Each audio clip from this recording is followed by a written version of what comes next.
Hi guys, big up everyone. Please keep watching Transit TV. Don't touch that dial. Keep watching Transit TV. Recently. So that worked out for United, and that tells you how smart and intelligent this coach is. And in terms of decision making, in terms of bravery and courage, there was a rumor in the beginning of the week that Garnacho and Rashford were leaks in the dressing room. That rumor was allegedly put out there. No one could not confirm that. That's what was again reported. But from what we saw today, not having Garnacho and Rashford in the squad at all, not even on the bench, shows that it looks like that rumor is true. And these two players have contributed the most goals for United recently. For him.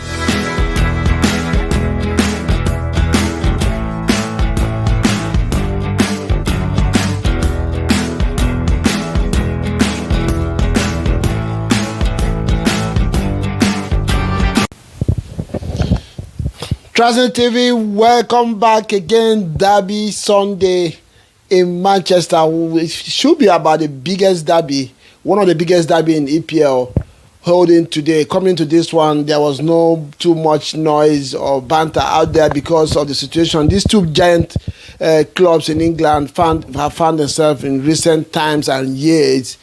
City haven't dominated this league for about a decade now. Have been struggling in the posting just one win in 10 games coming into this one.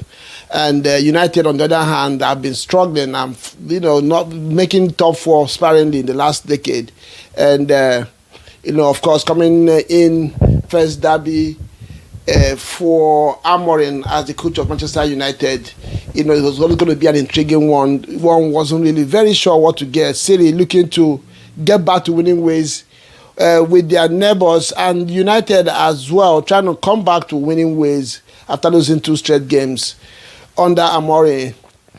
And it was going to be an interesting one, and it was. This one, like I said earlier on, City as well, to tell you how dominant they have been in this league and at home, which is one of the reasons why a lot of people did not call this one, because they were not sure because of City's home record. They have only lost 1 game in 55 games. That tells you how many years that has been. So it looked very, very difficult or impossible for United, regardless of the form that City are on right now, to get a win or get a result from this one, notwithstanding their form. But this one ended. City won, Manchester United 2. City have now given up leads in the last quarter of a game in so many. You remember the famous 3-3 draw against PSV after leading 3-0 at home, and so many other games. Today again, 3 minutes to the end of this game, City were leading 1-0, and they ended up losing this one 2-1 again. And we're going to dive into a few things we learned from this one. First of all, this looked like nothing close to what we have seen between these two teams. Yes, we have seen United in bad form. We've seen City in bad form sometimes. But coming to this derby, every time these two teams meet, it is fire for fire from the minute one. But today, for 45 minutes, you watched with disappointment how these two teams run around the pitch like they had no ambition, no goals, and or had no idea how to fashion out a win or goals in the game. A game between two teams that used to be fired up, that used to be filled up with passion and tactical battles all over the pitch. Today was very boring. If you are a neutral fan, you probably would have slept off watching that first half of the game. Though, if panning out that way, it favored United. It was clear that United maybe came into this one not wanting to lose predominantly. If they had and tried to play on the counter. So Amorim set up this team to be difficult, to be broken down, and try to hit City on the counter. And not having Rashford and Garnacho in the team meant that playing on the counter was also going to be a little bit pragmatic. The only pacey player he had up front there was Amad Diallo, supported by Højlund. So it was going to be difficult for United to hit City on a break. So that's how that first half was. There was nothing to talk about. There was nothing serious about it. I think City managed to have 4 shots, none of which were very serious, and United had none in the first half. And that takes us into the second thing that I learned. Amorim is tactically sound and is bold in decisions. He's not scared to take big decisions. And I guarantee you, if United fans can be patient, if the owners can support this and back this guy, he's going to bring back United into challenging for the league and winning titles. He showed that today. He has showed that in a few games already, and he showed that today. And he's loyal to the way he wants to play. One thing he has done now is to adapt a little bit. I've talked about this in the past videos, that he needs to adapt his game a little bit to suit the player that he has now. As he begins to identify players who can do what he wants to do and sign players, then he can begin to go fully on his philosophy. I think he did that today. He did that against Arsenal as well, by trying to stay compact in the midfield and defensively, almost playing with 5 defenders and 3 midfielders. And that made it very difficult for a City who have lacked penetration in their games recently. So that worked out for United, and that tells you how smart and intelligent this coach is. And in terms of decision making, in terms of bravery and courage, there was a rumor in the beginning of the week that Garnacho and Rashford were leaks in the dressing room. That rumor was allegedly put out there. No one could not confirm that. That's why it was again reported. But from what we saw today, not having Garnacho and Rashford in the squad at all, not even on the bench, shows that it looks like that rumor is true. And these 2 players have contributed the most goals for United recently. For him to have the courage to put them away from the team, in relation to attitude, not tactical, not fitness, that tells you the kind of coach United have got themselves, and they should be happy about that. Yeah, like I said, Amorim will return United to glory days if they can stick with him, if they can give him what he needs, and the players remain patient and supportive. The fans need to be patient as well. It's going to take some time. The next thing is that I have identified 5 players that will get Pep sacked. These 5 players will sack Pep, or will make Pep leave Manchester City. I've said it time with that number. The quality of player that Manchester City have right now, I know we are close to what Pep have worked in that team, or what he has worked with in any other team he has played with. And these 5 players are Jeremy Doku, Sevinho, Nunes, Kyle Walker, and Guardiola. I don't want to mention Jack Grealish because he's not even in the picture. Pep doesn't even play him. So let's not talk about Jack Grealish. I'm talking about the ones that play week in, week out for Pep. These 5 players, they will send Pep to jail. They will get him the sack. Doku has no idea that it's the team that scores goals that win games. He thinks he's trickery.